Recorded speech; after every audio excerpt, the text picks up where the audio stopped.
증거할 본문 말씀입니다. 아모스서 2장 9절에서 16절입니다.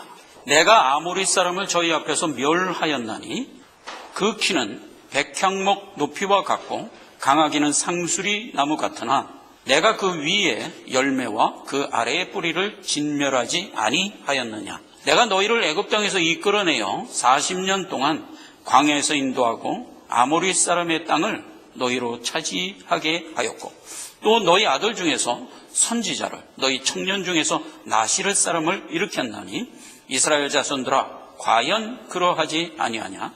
이는 여호와의 말씀이니라. 그러나 너희가 나시를 사람으로 포도주를 마시게 하며 또 선지자들에게 명하여 예언하지 말라 하였느니라.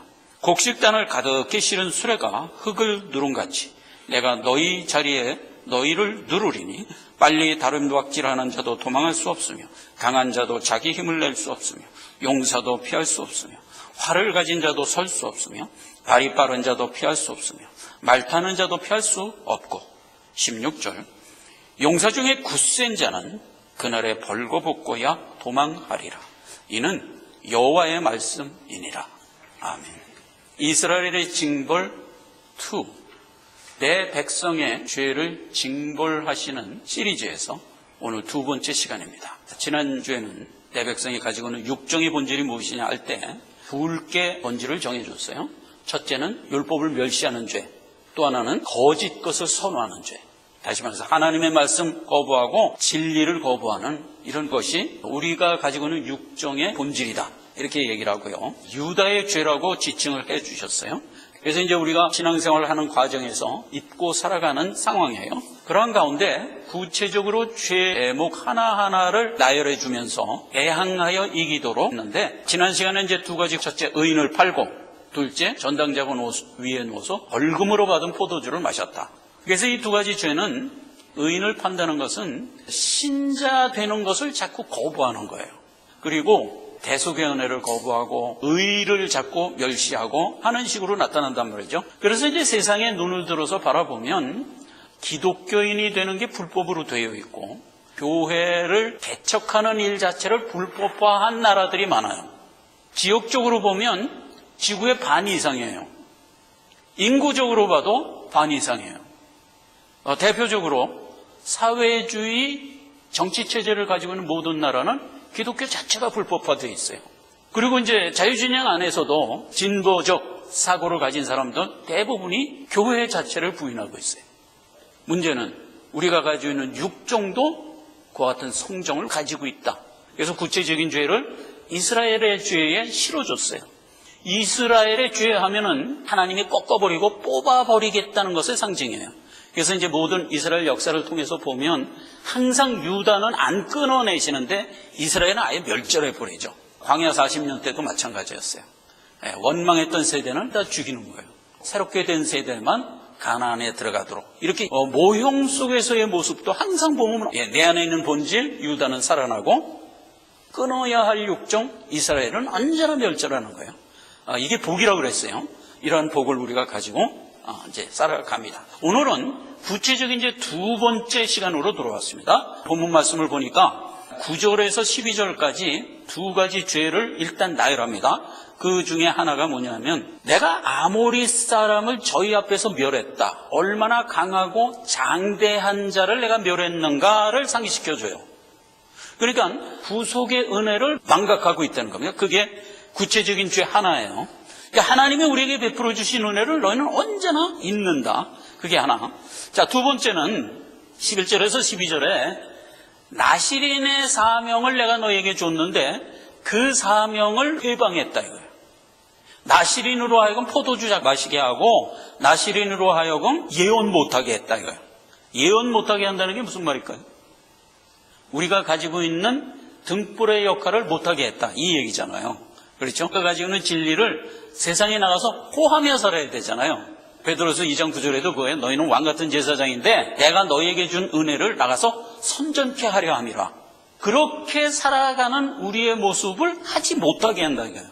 그러한 두 가지 죄가 있다는 겁니다. 그래놓고 이제 13절에 하나님의 의지를 얘기해 줍니다. 이건 굉장히 독특하게 되어 있는데 곡식을 가득 실은 수레가 땅을 누르는 것처럼 너희 죄성 위에 내가 가서 눌러버리겠다 이거예요. 그럼 자 보세요. 뭐를 이렇게 표현할 때 무거운 게 누른다 하면 철병거가 가서 누른다 하면 그게 더 확실한 표현이 되잖아요. 그런데 그렇게 얘기 안 하고 왜 하필 무거운 것에 대한 상징, 누르는 것에 대한 그 대상을 표현하는데 곡식을 가득 실은 수레라 그랬을까? 예수님이잖아요. 그죠? 곡식 그러면 우리를 얘기하는 거예요. 그러니까 곡식의 주인 대신 예수 그리스도가 와서 너희 속에 있는 죄를 누르겠다 이거예요. 그리고 이제 그 다음에 상당히 시적으로 표현을 했어요. 빨리 다른 박질하는 자도 그렇게 누를 때 못 도망하고, 강한 자도 못 도망하고, 용사도 피할 수 없고, 활을 가진 자도 피할 수 없고, 말 빠른 자도 피할 수 없고, 말 타는 자도 피할 수 없다. 그러니까 내가 그렇게 누를 때 내 누름에서 피하여 나갈 자는 아예 없다 이 말이에요. 그래 놓고서 이제 16절에 너희 중에서, 누름을 당하는 너희 중에서 굳센 자가 있다면 그는 마침내 자기가 입고 있는 모든 것을 벗고야 빠져나오리라. 자, 요게 벌써 은혜입니다. 우리가 덧입고 있는 육정을 벗고야 예수님의 누름에서 벗어나리라. 그런 내용으로 된 본문 말씀입니다. 오늘 구체적인 죄 두 가지. 첫째, 구속의 은혜를 너희가 자꾸 까먹는다는 거예요. 또 하나는 그렇게 해서 구원받은 너희가 가지고 있는 사명을 회방한다는 거예요. 그러니까 스스로 자꾸 안 하는 쪽으로 가는 거예요. 이 두 가지입니다. 그래서 이것을 한번 살펴보자. 내가 네게 베풀어준 은혜를 망각했다 할 때 모형으로 들고 나온 게 뭐였죠? 아모리족을 멸망시킨 거를 들고 나오는 겁니다. 성경에 보면 많은 전쟁사가 있어요. 전쟁은 누구에게 속한 거? 여호와께 속한 거죠. 전쟁은 여호와께 속한 거예요.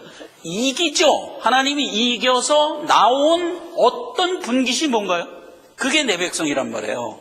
그걸 이제 대속구원. 그러니까 하나님이 대속의 역사를 하는 것을 전쟁하고 이렇게 얘기하는 거잖아요. 그런데 그 전쟁사 중에서 가장 대표적인 전쟁이 아모리족을 진멸할 때 전쟁이라고요. 그래서 그걸 들고 나온 거예요. 그러니까 뭐 아말렉을 진멸할 때 전쟁도 있고 여리고성을 무너뜨릴 때 전쟁도 있고 얼마나 많은 전쟁이 있어요. 근데 원리는 언제나 같아요. 그런데 그 많은 전쟁 중에서 아모리족을 진멸할 때 전쟁이 가장 대표적으로 주의 대속의 은혜를 포괄적으로 담고 있다고요. 그러니까 아모리 전쟁의 전쟁사를 잠깐 좀 살피면서 이 부분으로 들어가자고요. 여호수아서 10장 12절 이하에 이렇게 돼 있어요. 여호와께서 아모리 사람을 그 이스라엘 자손 중에서 붙이시던 날 태양이 머물고 달이 그치기를 백성이 그 대적에게 원수를 갚도록 하였느니라. 야살의 책에 기록되기를 태양이 중천에 머물러서 거의 종일토록 속히 내려가지 아니하였다 하지 아니하였느냐. 여호와께서 사람의 목소리를 들으신 이 같은 날은 전에도 없었고 후에도 없었나니 이는 여호와께서 이스라엘을 위하여 싸우셨습니다. 잠깐 약기를 하면 이렇게 되어 있습니다.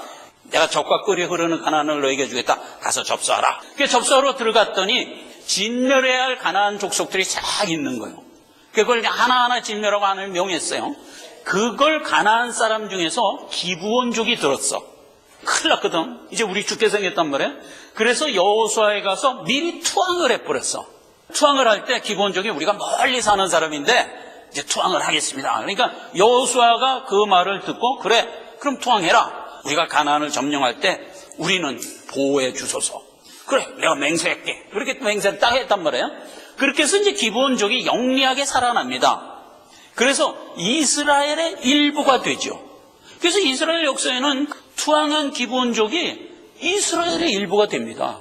나중에 다윗이 임금이 됐을 때도 기브온족의 원한을 다윗이 풀어주죠. 그래서 기브온족을 사울이 핍박을 했어.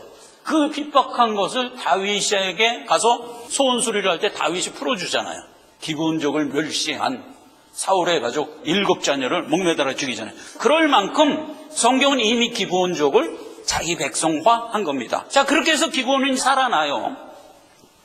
그랬더니 가나안 7족속이 그 사실을 듣고 기브온족을 질시하죠. 아모리족을 필두로 하여 연합군을 형성해갖고 기브온족을 징벌하려고 들어간 겁니다. 그러니까 이제 기브온족이 여호수아에게 기별을 하죠. 내가 투항했다고 나를 죽이려고 왔습니다. 도와주세요. 여호수아가 그 소리를 듣고 알았다. 길갈에 있던 여호수아가 군대를 이끌고 기브온으로 갑니다. 가서 아모리족을 진멸합니다. 그래서 이제 낮에 가서 막 아모리족을 진멸하는데, 그러니까 이것들이 이제 도망을 어디로 갔냐면 아얄론 쪽으로 도망을 간 거야. 그러면서 막 진멸을 하는데 해가 질라 그래. 여호수아가 하나님한테 기도하죠. 이게 해가 져서 깜깜하면 저것들 진멸 못하니까 태양 좀 붙들어 주세요. 그러니까 태양 붙들어 줬단 말이에요. 다 진멸을 했는데 그래도 도망한 자들이 있어서 아얄론으로 도망갔어요. 아얄론으로 쫓아갔지. 그때는 이미 달이 떠 있어서 어렴풋한 달빛 아래서 나머지 장당들은 계속 진멸하고 있는데 달도 기울라고 그러는 거야. 그러니까 이제 여호수아가 또 기도하죠. 아이고 저 달 붙들어 주세요. 그래서 달을 또 머물게 했어. 거의 다 진멸하는데 그래도 삐져나가서 벳호론으로 도망을 간 거야. 도망갔을 땐 깜깜해진 거라. 이제 더 이상 진멸할 수가 없게 되니까 하늘에서 우박을 떨어뜨려 갖고 사거리 다 진멸시켜 버렸어요. 여호수아 군대 있고 아모리 연합군이 있고 막 섞여 있는데 아모리 군사 머리에만 맞아갖고 다 죽어버린 거야. 그렇게 해갖고 그 전쟁을 승리로 이끈 전쟁이 아모리 전쟁이잖아요. 자, 그러면 보세요. 지금 이 전쟁에서 이 전쟁은 하나님의 역사로 하시는구나를 그냥 알겠죠. 그런데 진멸은 하나님이 하시지만 앞장서서 그 일을 하게 하는 건 누구를 통해서예요? 내 백성을 통해서 한단 말이에요. 그렇게 구원을 시켰는데 너희가 그 구원을 등한히 여겼다 이거예요. 그게 오늘 본문 말씀이에요. 그 아모리 족속이 얼마나 장대냐? 백향목나무처럼 큰 놈들이다. 그건 너희가 싸우면 이길 수 있냐? 없지. 근데 내가 다 죽이지 않았느냐? 그렇게 이기게 했는데 그걸 잊어? 이렇게 된 거예요. 그래서 이 전쟁사에 들어가 보면 두 가지로 우리가 구분해서 전쟁을 항상 볼 줄 알아야 돼요. 뭐냐면 예수가 누군지도 몰라. 그런 죄인 하나를 하나님이 구원하여 생명 가진 자가 되게 하는 일, 할 때 전쟁. 그 전쟁이 하나 있고, 그 다음에 두 번째 전쟁이 뭐냐면 지금 구체적인 죄로 들어와서의 전쟁이에요. 그렇게 해서 일단 살아난 자가 살아난 이후에 내 안에 있는 육종과 싸우며 나갈 때의 전쟁이 있어요. 그래서 이 두 전쟁을 분명히 구분할 줄 알아야 돼요. 첫 번째 전쟁은 지금 아모리족을 진멸할 때의 전쟁과 같은 전쟁이에요. 전적으로 하나님이 하시죠. 하나님이. 그래서 하나님이 해갖고 내 백성을 살려주는데 그와 같은 전쟁은 특징이 뭐냐 하면 이와 같은 전쟁은 전에도 없었고 후에도 없으리라 해요. 나를 기준으로 와서 할 때 조금씩 하나님이 와서 전쟁해갖고 그 일을 하시질 않아요. 그냥 사망 가운데 있는 나를 생명으로 옮겨놓는 일을 강한 임팩트를 통해서 방어하시죠. 절대로 실패할 수 없게 하시죠. 얼마나 실패할 수 없게 하냐? 이거는 누구라도 펼 수 없게 하는구나를 우리식으로 이해할 수 있도록 모형이 어떻게 담아져요? 필요하다면 태양도 붙들어주고 필요하다면 달도 붙들어주고 그래도 안 되면 우박을 떨어져서 그놈들만 맞춰 죽이고 이런 식으로 해서라도 이거는 아주 분명하고 확실하게 하나님이 하신다고요. 그럼 그 전쟁에서 사실상 내가 한 일은 있나요? 없는 거예요. 사실상. 다만 나는 무엇만 가지고 나갔나요? 의지만 가지고 나갔지. 의지만. 여러분 데니스라는 컷 만화가 있어요. 거기에 데니스가 조그만 아기인데 아버지를 돕겠대. 그러니까 아버지가 이제 큰 바켓에 물을 들고서 이렇게 가는데 아빠 나도 도울게 그러고 갔어.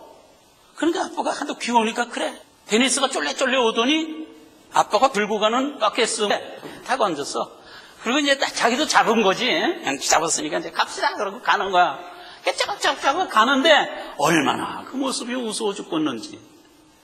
아버지는 땀을 뻘뻘 흘리면서 이렇게 들고 가. 아기는 탁 그 위에 손을 얹었어. 그 자기도 들었대.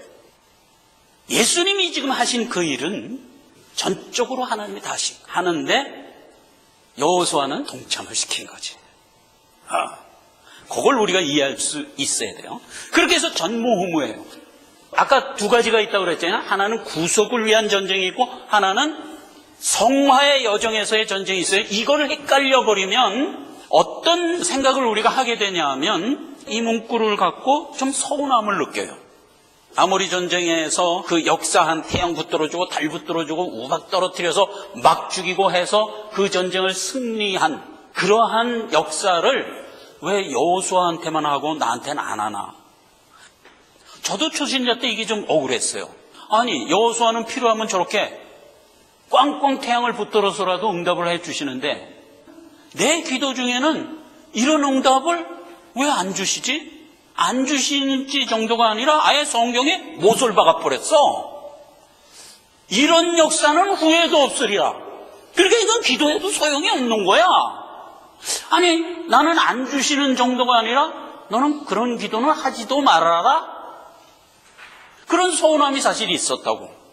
그러나 그거는 뭐에 대한 오해 때문에 하나님의 대속의 은혜가 하나님이 전적으로 한다는 부분에서 오해를 했기 때문에 그렇다 이거예요. 그래서 지금 구약에서는 대속의 역사는 전에도 없었고 후에도 없었다. 이건 하나님이 영원히 단번에 하신 일이다라고 사실은 여기다 기록한 거예요. 신약에 오면 예수 그리스도의 대속의 은혜는 영원히 단번에 이루셨다 하는 얘기가 차근차근 나오죠. 로마서 6장 10절입니다. 그의 죽으심은 죄에 대하여 단번에 죽으시며 그의 살으심은 하나님께 대하여 살으심이니. 너무나 당연하죠. 히브리서 7장 27절입니다. 저 대제사장들이 먼저 자기 죄를 위하고 다음에 백성의 죄를 위하고 날마다 제사 드리는 것과 같이 할 필요가 없으니 이는 저가 단번에 자기를 두려 이루셨습니다. 뭐가 지금 대비하고 있어요? 옛날에 아론의 제사장들이 드렸던 제사와 예수님이 드린 제사를 대비하고 있어요. 근데 뭐가 틀린가요? 아론의 제사장들은 자주 드렸어요. 1년에 한 차례씩 드렸거든. 그러니까 매년 드린 거예요. 그런데 예수님은 영원히 단번에 드려버리고 마른 거예요. 그건 모용이기 때문에 양의 피를 잡아서 내 백성의 1년의 죄를 사해 주는 거야. 그러면 그거 하나만 놓고 보면 대속의 은혜의 본질은 동일해요. 예수 그리스도가 내 죄를 깨끗게 하여 자기 피를 흘렸다 하는 이 대속의 역사의 내용이나 아론 대제사장이 양의 피를 잡아서 내 백성의 죄를 1년치를 사했다 하는 요 대속이나 대속의 본질은 동일하잖아요. 그렇죠? 대속의 본질은 동일해요. 틀린 건 뭐다? 이건 모용이기 때문에 1년치 단위로 그 일을 했지. 그런데 여기서는 영원히 단번에 해버렸지. 그래서 예수님이 그 일을 한 것은 과거 2000년 전에 골고다에서 죽으실 때 그때 현재 성도 그리고 앞으로 오고 오는 수많은 내 백성들의 죄 이거를 몽땅 묶고서 영원히 단번에 했단 말이에요. 그렇게 된 게 예수님의 대속의 은혜. 옛날의 대제사장은 1년 단위로 그 일을 했다. 구원의 내용은 동일했다 이거예요. 그때도 이스라엘 백성들이 아론의 제사로 인하여 자기 죄가 1년치가 당당 사해졌지. 백성이 뭐 한 일이 있어요? 없어요. 그냥 백성이기 때문에 사함을 받는 거예요. 아론의 대제사장이 내 백성의 죄를 위해서 그 제사를 드린 거니까 내 백성의 죄가 사해지는 거예요. 예수님도 마찬가지예요. 내 백성을 저희 죄에서 구원하기 위해 이 일을 한 거니까 내 백성의 죄가 사해진 거예요. 내 백성이 한 일이 있어요? 없다니까. 데니스처럼 바켓스에 손탁 얹어서 간 것밖에 없다고. 그래서 대속의 내용은 동일하지만 하나는 모형 하나는 본체이기 때문에 그 정도는 틀렸다. 그래서 자주 드릴 필요 없이 영단번에 했다 이 말이에요. 뭐 다른 얘기하는 게 아니에요. 그 얘기.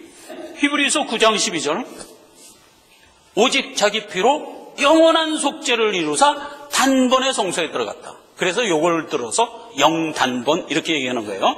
히브리서 9장 26절 그리하면 그가 세상을 창조할 때부터 자주 고난을 받았어야 할 것이로되 이제 자기를 단번에 제사로 드려 죄를 없게 하시려고 세상 끝에 나타나셨느니라.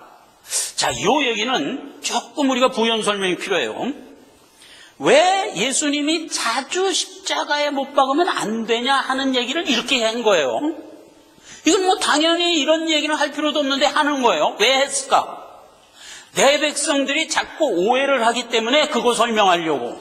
무슨 오해를 했냐면, 이제 내가 구원을 받아서 생명 가진 자가 됐어. 그래서 신앙생활을 했는데 하다 보니까 내 속에서 자꾸 육종이 솟아나거든. 나는 구원을 받아서 죄는 사함 받았는데 왜 육종이 솟아나지? 이런단 말이야. 그래서 이거는 말씀을 제대로 읽질 않았기 때문에 그런 거예요. 네가 영이 살고 육종은 아직 안 살려줬다 하는 내용을 몰라서 그래요. 그래서 자꾸 육종이 솟아나오자 이 사람이 어떤 오해를 하냐? 가만히 있어. 나 구원받은 거 아닌 거 아니야? 이렇게 된다 이 말이에요.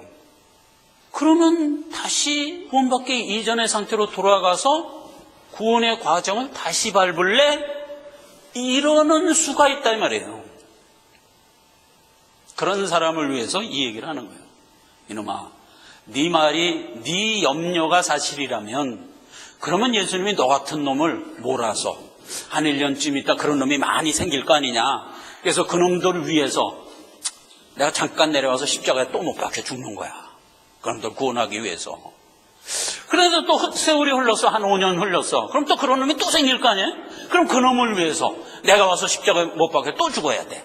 이게 말이 되냐 이놈아? 그 얘기한 거예요 이게. 아니지. 네가 구원을 받은 것은 네가 한 일도 아니고 하나님이 한 일이며 이거는 영원히 단번에 끝난 일이고, 그래서 내게 입혀준 생명은 그냥 변할 수 없는 팩트다. 변할 수 없는 팩트다. 이제 그것을 더 이상은 의심하거나 두려워하지 말라 하는 얘기라고요. 그래서 영원히 단번에 세상 끝에 와서 그 일을 했고 더 이상 예수님은 그 일을 할 필요가 없는 상태에서 이 구속사를 이끌어 간다. 이걸 누가 이해해야 돼요? 내가 이해해야 돼요. 아예 교리 자체가 이거를 거부하는 교리도 있죠. 구원의 5대 교리 중에서 하나님의 절대 주권이잖아요. 그런데 알미니안주의는 어떻게 생각한다고 그랬어요? 인간의 자유의지로 구원을 받는다고 그랬죠. 그러면 그들은 무슨 얘기냐면 내가 구원을 받았지만 내 의지로 구원은 취소될 수 있다 이렇게 생각하는 자들이거든요. 바로 이 부분을 이해하지 못하는 거예요. 만약 내가 내 구원을 취소해, 그래서 구원을 받은 자리로부터 나는 이탈해 뿌리는 게 내 의지로 될 수 있다면, 그러면 그가 다시 구원을 받으려면 어떻게 해야 할까? 만약 그 말대로라면 예수님이 또 와서 십자가에 못 박혀 죽어야 되는데, 그럼 그것만 보더라도 자기가 가지고 있는 교리가 틀렸다는 걸 알아야지. 못 깨닫고 있는 거야, 못 깨닫고 있는 거야. 안 된다 이 말이에요. 이만큼 인간이라는 존재는 하나님이 주시는 말씀을 어찌하든지 안 믿으려고 천재성을 발휘한단 말이에요. 그걸 본문 말씀은 지금 지적하고 있는 거예요. 내가 너희에게 베푼 이 강한 구속의 역사를 어찌 잊느냐 이 말이에요. 요한복음 15장 24절에 겟세마네 동산 기도에서 이 얘기를 예수님도 했어요. 내가 아무도 못한 일을 하지 아니하였다면 너희가 여전히 죄 가운데 있을 것인데 내가 그 일을 했다 이 말이에요. 내가 그 일을 했다. 그때도 무슨 얘기예요? 아무도 할 수 없는 일을 내가 했다. 아모리족을 진멸한 그 일은 예수님만 하실 수 있는 일, 영원히 단번에 끝난 일이다 이 말이에요. 자, 요게 첫 번째 죄에 대한 성경의 교훈이에요. 두 번째, 나시린의 서원을 회방했대. 11절 이하에 보면 너희가 나시린을 일으켰는데, 하나님이 나시린을 일으켜줬는데 포도주 마시게 하고 나시린의 예언을 못하게 했다. 나시린에 대한 얘기는 성경에 이제 가끔 나오는데, 근본적으로 나시린을 규정한 율법이 어디 있냐면 민수기 6장에 있어요. 약간 얕기를 합니다. 그럼 나시린을 알아야 이 문제가 들어가기 때문에 민수기 6장 1절 2절을 보면 이스라엘 자손에게 고하라. 너희가 서원하면 남자고 여자고 나실인이 된다. 이렇게 돼 있어요. 그러면 이스라엘 자손에게 고하라 그러면 이스라엘 자손이 누구예요? 구원받은 자죠. 그러니까 나실인은 누구에게 적용되는 얘기예요? 구원받은 자에게 적용되는 거예요. 그럼 누구든지 구원받은 자는 자기가 하나님께 서원하면 나실인이 되는 거예요. 여기 그랬죠? 이스라엘 자손이 하나님께 서원하여 나실인이 되는 거예요. 나실인이 되면 하나님이 규범을 주시죠. 네 가지를 주는데 3절 4절에 독주 마시지 마라. 5절에 머리 깎지 마라. 6절 7절에 시체 만지지 마라. 독주 먹으면 안 되고 머리에 삭도 대면 안 되고 부정한 것 만지면 안 돼요. 여기서 시체 만지지 말라는 건 무슨 뜻이냐면 죄에 연루되지 말라 이 얘기예요. 죄의 열매는 사망이잖아요. 독주 마시지 말라는 것은 성령 충만을 받으라, 술 취하지 말라 이렇게 연결이 되죠. 은혜 가운데 믿음 갖고 살아라가 성령 충만이에요.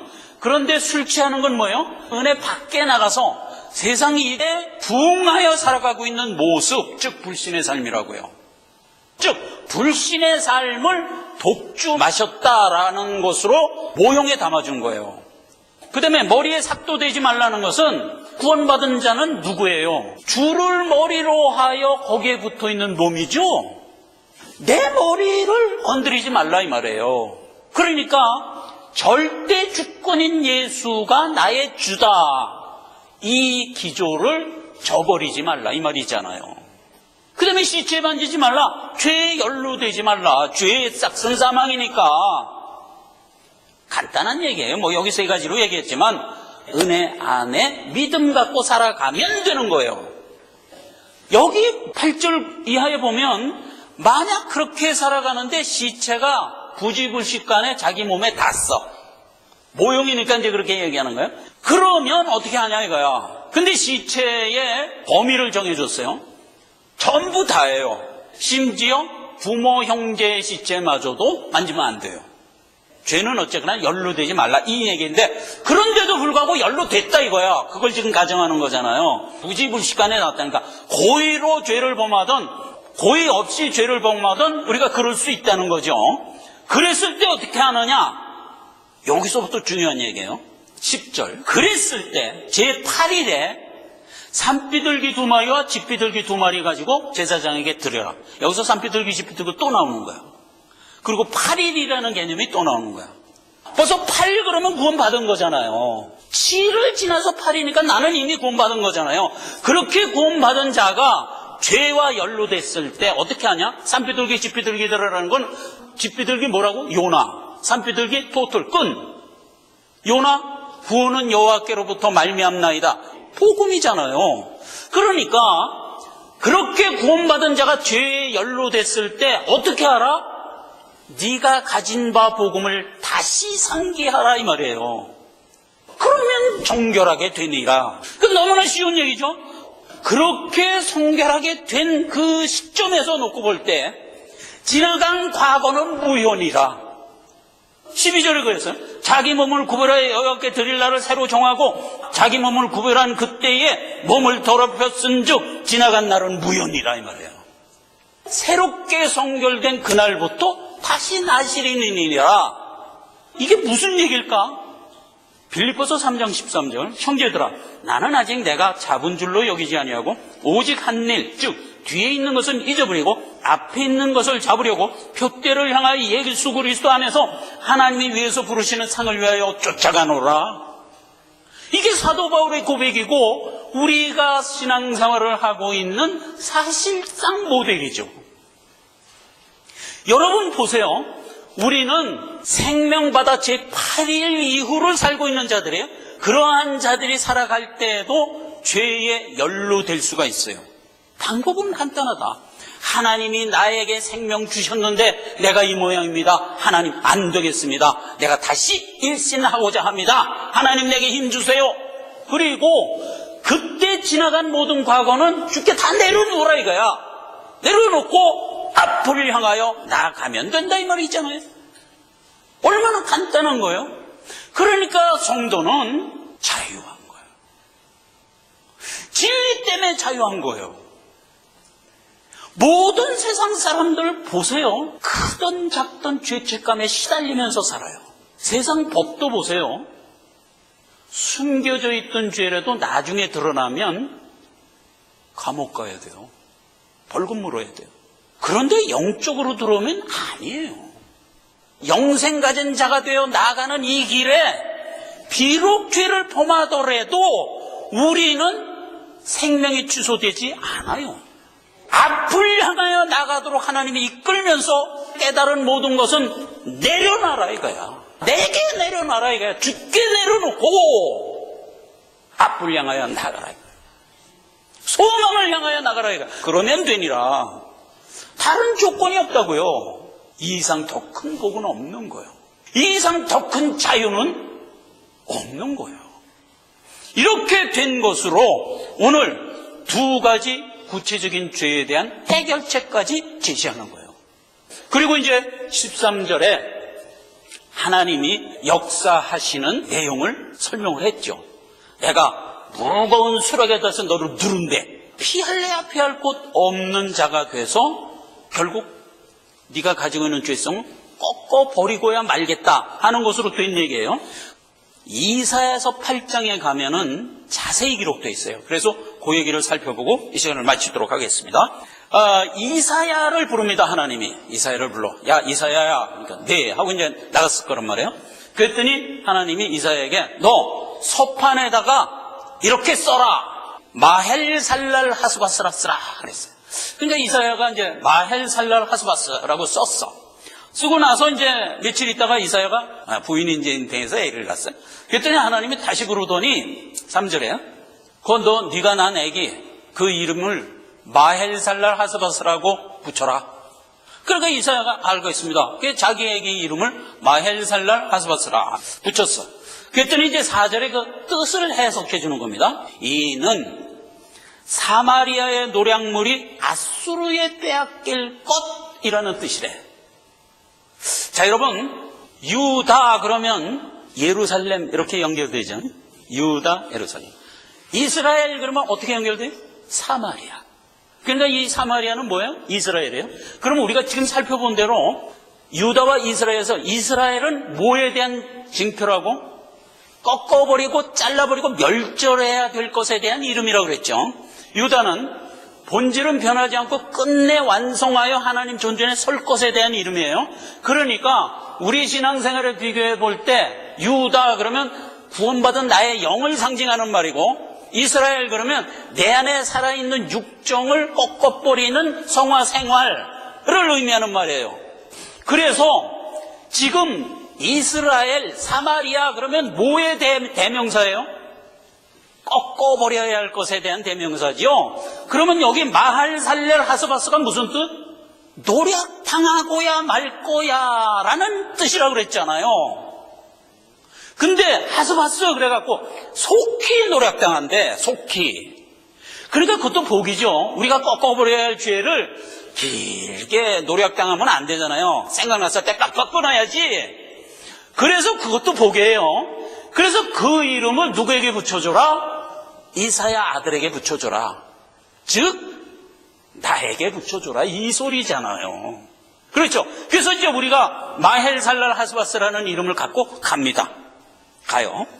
그랬더니 이제 9절에 뭐라고 돼 있냐면은 이는 하나님이 너와 함께 하는데 네가 가지고 있는 죄를 노략한 아수르는 필경망할 거야. 그러므로 너는 만군의 하나님을 거룩하다 거룩하다 하며 경외해야 돼. 이런 교훈으로 들어가는 겁니다. 어려운 게 없죠. 너는 마헬살렐 하스바스가 될 건데 그렇게 역사하는 하나님을 경외하고 거룩하다고 해야 돼. 이 소리잖아요. 뭐 어려울 게 없잖아요. 그리고 14절에 그 유명한 구절이 나오는 겁니다. 그거는 중요하니까 제가 읽겠습니다. 그가 거룩한 피할 것이 되시리라. 여기서 그가 누구예요? 예수님. 예수님이 거룩한 피할 것이 되시리라. 그러나 이스라엘 두 집에는 거치는 돌, 걸리는 반석이 될 것이며 예루살렘 거민에게는 함정과 올무가 되리니. 아까 곡식을 가득 실은 수레가 너를 눌렀다 할 때의 의미예요, 이게. 그렇게 네가 마헬살렐 하스바스의 성품을 가지고 나갈 때 하나님을 너는 어차피 만날 수밖에 없는 자 아니냐. 그러한 너에게 나는 걸리는 돌뿌리가 되고 잡혀 들어가는 올무가 될 것이야, 이 말이에요. 여러분, 이 이상 더 큰 복이 있어요? 죄 중에 살고 있을 때 하나님은 우리를 반드시 걸려 자빠져 넘어져 널브러지게 하시고야 만다, 이 말이에요. 이방인들은 어떨까? 죄에 연루돼서 살 때 내비두지. 야, 너 그대로 살면 안 된다. 어서 바른 길을 가라. 이런 깨달음을 줘요? 안 주지. 그냥 죄 중에 살다가 인생 끝나면 그냥 진멸이 있잖아요. 그러나 내 백성은 아니라 말이에요. 죄 중에 살면 반드시 환경이 엮여가지고 망하도록 돼 있다고요. 그렇게 해서 여호와를 바라보지 않을래야 하는 수 없게 하시고야 만다, 이 말이에요. 이게 복이잖아요. 16절에 답이 또 나오는 겁니다.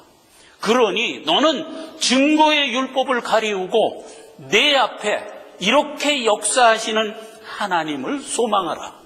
여기서 낯을 가리고 나타난 하나님을 소망하라 하는데 왜 낯을 가렸을까? 하나님이 회초리 들은 거잖아요. 하나님이 회초리 들을 때 내 새끼니까 차마 못 보고 이러고 때리셨다는 얘기잖아요. 그게 낯을 가렸다 이거예요. 너를 회초리 들어 책망하고 있는 그 하나님을 소망하라 이거예요. 그게 언제나 교훈으로 나가는 거예요. 언제나 교훈으로. 18절에 다시 한번 엄청난 선언을 하는 겁니다. 그러한 너는 구속사의 징조가 되고 예표가 되리라 이 말이에요. 우리는 어떤 이름을 갖고 있다고요? 내가 가지고 있는 육종은 끝내 멸절되고야 말 거야 라는 뜻의 이름을 가지고 있다고요. 마헬살랄 하스바스라고요. 그런데 그러한 삶을 살아가는 우리의 모습이 구속사 전체에서는 하나의 예표해. 죄를 봐라. 죄를 보면 하나님이 어떻게 구속사를 이끌어가는가를 볼 수 있다. 이런 표징이라는 거예요. 우리가 넘어지고 자빠지고 아이고 하나님 하고 부르짖는 우리의 모습이 구속사의 큰 징조의 예표로 세우셨다 이 말이에요.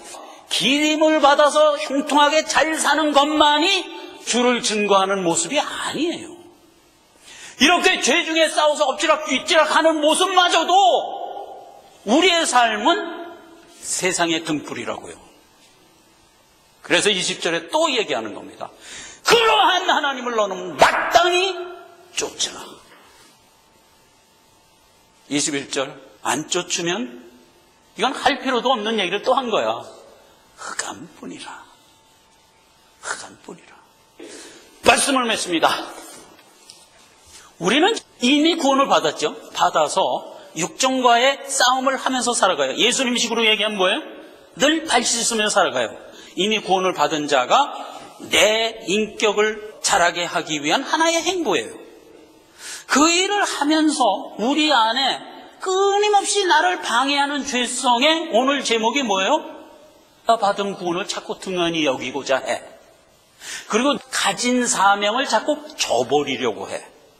이런 죄성이 너희 안에 있다 이 말이에요. 깨닫고 나가라. 그때 예수의 역할이 뭘까? 꽉 눌러버리는 거예요. 피할 수 없게 해서 결국 내 안의 죄성을 노략당하게 하고야 만다 이거예요. 그것도 속히. 그 이름이 마헬살랄 하스바스다 이 말이에요. 내 이름, 복된 이름 마헬살랄 하스바스다 이 말이에요. 그렇게 살아가는 너는 세상의 등불이요 표대요 예표다 이 말이에요. 이렇게 선언하시는 하나님, 내 아버지다 말이에요. 기도하겠습니다. 아버지 하나님 은혜를 감사합니다. 구체적인 이제 두 번째 시간에 우리에게 허락된 이 큰 복을 다시 한번 인식합니다. 우리가 살아가는 여정 가운데 힘 주시고 능력 주시고 허락한 구원의 표대를 더욱 굳건히 잡고 나가는 자 다 되게 없소서. 예수님의 이름으로 기도했습니다. 아멘.